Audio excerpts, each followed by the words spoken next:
इन्होंने इतना मारा मेरे को, और जब मेरे को लाठियाँ पड़ी तब मेरे को लगा सर ऐसा मारना है, अगर मैंने कुछ किया नहीं है वैसा मारना है आपको तो मार ही डालो सर। मैम अगर ये घुट घुट के मरना है हमें तो एकदम से ही मार दो ना यार।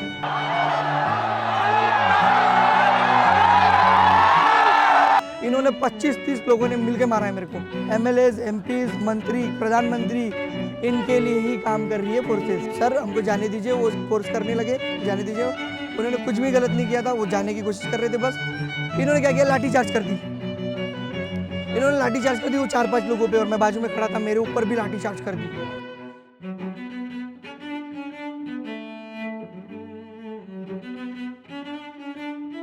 आप वो शख्स है जिनको इतना मारा लोगों ने लाठियों से, और आप मतलब बोल रहे थे मुझे और मारो, क्या मन में आया आपके? मैम अगर ये घुट घुट के मरना है हमें तो एकदम से ही मार दो ना यार, ख़त्म कर दो हमको। क्यों रख रहे हो हमको? आपको लग रहा है हम कीड़े मकोड़े? यार कीड़े मकोड़े जैसे मसल दो, क्योंकि जिस तरीके से आपने जैसा आपकी ऑर्गेनाइजेशन है, ये ऑर्गेनाइजेशन है क्या? फोर्स जनता के लिए होती है भाई। एमएलए, एमपीज, मैंने कल देखा, एमएलएज, एमपीज, मंत्री, प्रधानमंत्री, इनके लिए ही काम कर रही है फोर्सेस। जनता के लिए ये अत्याचार वाहिनी हो गई है। जिस तरीके से मैं वहाँ पे, कल जैसे आप गए थे, क्या क्या हुआ आपके साथ? एक्चुअली मैम क्या है ना, मैं खड़ा था, जो व्हीकल आप देख रहे हो जहाँ पे अभिजीत खड़े थे, जिस व्हीकल में, उस व्हीकल का मैं इंतज़ार कर रहा था, क्योंकि वो जिम्मेदारी मेरे को दी गई थी कि आप उस व्हीकल को अंदर आए तो आप मेरे को मैसेज कर देना। तो टीम से आया था मुझे मैसेज कि आप वो सब बता देना मेरे को, तो मैं उसके बाजू में खड़ा था। एक्चुअली क्या हुआ कि एमपी चंद्रशेखर जी आज़ाद जी वो जा रहे थे, जब वो प्रोटेस्ट में आए तो उसके बाद वो जा रहे थे, उनके समर्थक उनके पीछे थे। तो चंद्रशेखर आज़ाद जी सामने चले गए, उनको बैरिकेड से चला जाने दिया, बाकी आम जनता को जाने नहीं दे रहे थे। मतलब इधर से उधर पानी हो या कुछ भी हो, उनको जो भी अगर लगे तो वो जा नहीं सकते थे, दुकान तक पहुंच नहीं सकते थे, ठीक है। तो एमपी था इसलिए जाने दिया भाई। उसके पीछे उसके कार्यकर्ता लोग थे 4-5-6, बाकी सब इधर ही थे। 4-5-6 कार्यकर्ता उनके साथ थे, उनको भी जाना था उनके साथ। तो पुलिस वालों ने उनको रोक लिया, घेरा बना लिया। भैया हमको जाना है संसद भवन में, बाकी सब हमारे इधर है लोग, हमको जाने दीजिए, सपोर्ट के लिए जाना है, प्रोटेक्शन के लिए जाना है, XYZ, जाने दीजिए। पुलिस वाले ने रोक लिया। पुलिस वाले को बोल रहे थे सर आपको समझ में नहीं आ रहा क्या, हमको भी हमारे नेता का प्रोटेक्शन करना है, 5-6 लोग तो रहेंगे ही, जब वो MP है तो रहेंगे ही भाई। तो उन्होंने क्या किया, उनको धकलना चालू कर दिया। वो जो कार्यकर्ता लोग थे उनको धकलना चालू कर दिया। 4-5 ही लोग थे, बाकी सब पीछे थे, इधर कोई इधर जा भी नहीं रहा था, और मैं साइड में खड़ा था। तो उन्होंने क्या किया, वो बोले, फिर उन्होंने बोला कि हम जा रहे हैं सर, हमको जाने दीजिए। वो फोर्स करने लगे, जाने दीजिए। उन्होंने कुछ भी गलत नहीं किया था, वो जाने की कोशिश कर रहे थे बस। इन्होंने क्या किया, लाठी चार्ज कर दी। इन्होंने लाठी चार्ज कर दी वो 4-5 लोगों पे, और मैं बाजू में खड़ा था, मेरे ऊपर भी लाठी चार्ज कर दी।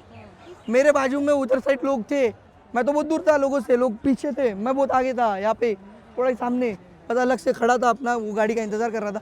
इन्होंने 25-30 लोगों ने मिलके मारा है मेरे को। ना मेरे हाथ में कुछ है, ना मैं इनसे लड़ रहा हूँ, ना मैं इनसे कुछ बोल रहा हूँ, मैं अपना साइड में वो गाड़ी का इंतजार कर रहा था। इन्होंने इतना मारा मेरे को, और जब मेरे को लाठियाँ पड़ी तब मेरे को लगा सर ऐसा मारना है, अगर मैंने कुछ किया नहीं है वैसा मारना है आपको तो मार ही डालो सर, गोली मार दो, ख़त्म कर दो मेरे को। क्यों चाहते हो? मैं अपना घरदार छोड़ के आया हूँ, मैं अपना घर छोड़ के आया हूँ 30 दिन से मैं यहाँ पर हूँ, यहाँ सो रहा हूँ भाई। क्या हम यही जीवन चाहते हैं, यही देश देखना चाहते हैं कि लोग ज़िंदगी भर ज़मीन पे ही सोए, सड़कों पे सोए? ये भारत बनाना चाहते हो क्या आप?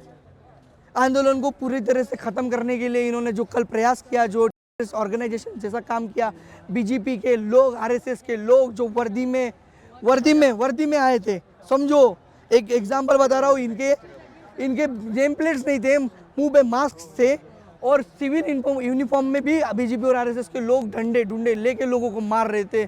तभी भी पीसफुल प्रोटेस्ट इस तरह से था, और अभिजीत भाई ने ऐसा बताया गया था सबको कि भैया ये लोग कितना भी मारेंगे, हम मर जाएंगे यहाँ पे, पर कोई हाथ नहीं उठाना है इन पर। और इसलिए उन्होंने बोल दिया कि जो हमारे साथ नहीं है वही हाथ उठाएंगे। इनका मतलब अभिजीत भैया ने इनको बता दिया था कि अभिजीत दादा ने इनको बता दिया था कि भैया जो भी आपको गलत करते हुए दिख रहा है वो हमारे साथ नहीं है, आप उनको मॉनिटर कर सकते हो। इतनी बड़ी IB सेल्स है इनकी, IB है भाई, इनको सब दिखता है। हमको जब दिख रहा है कि ये 10 लोग हैं कि हंगामा मचा रहे हैं, उनको अंदर करो यार। जो हंगामा मचा रहे हैं या फिर कुछ गलत कृत्य कर रहे हैं उनको अंदर करो। तुम उन 4-5 लोगों के लिए जो आपको दिख रहा है आपकी आंखों से, और जो मेरे को दिख रहा है वो पुलिस वालों को नहीं दिख रहा, जो कैमरा को नहीं दिख रहा, सबको दिख रहा है।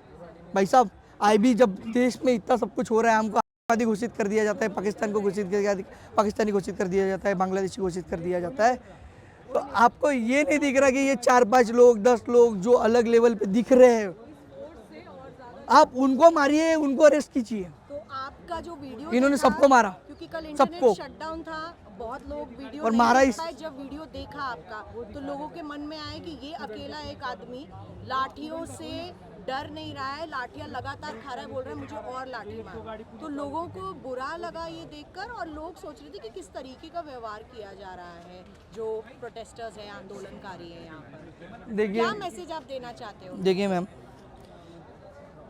मैं बोलिए बोलिए। महाराष्ट्र से आया हूँ, एक लड़का नागपुर शहर से, एक छोटे शहर से, एक छोटा गांव बेसा, थांबा, एक छोटा गांव बेसा जो अभी विकसित हो रहा है, यहाँ देखो। जो अभी विकसित हो रहा है। हमने गांधी जी के बारे में भी पढ़ा, उनके अहिंसा की लड़ाई के बारे में पढ़ा, सत्याग्रहों के बारे में पढ़ा, डॉक्टर बाबा साहेब उनकी एक भूमि जहाँ वहाँ पे हम लोग मान वंदना करने जाते हैं, दीक्षा भूमि वहाँ है। और छत्रपति शिवाजी महाराज जो भोसले वाली रहसत भी वहाँ पे है, अभी भी भोसले लोग वहाँ पे है। हमारे यहाँ इतने फ्रीडम फाइटर्स और इतने हमारे क्रांतिकारी और आज जो समाज के लिए काम किए, वो हमारी आज की प्रेरणा है। और जिस तरीके से ये लोग हमारे ऊपर अत्याचार कर रहे हैं, इनकी प्रेरणा क्या हो सकती है आपने कल देख ही लिया।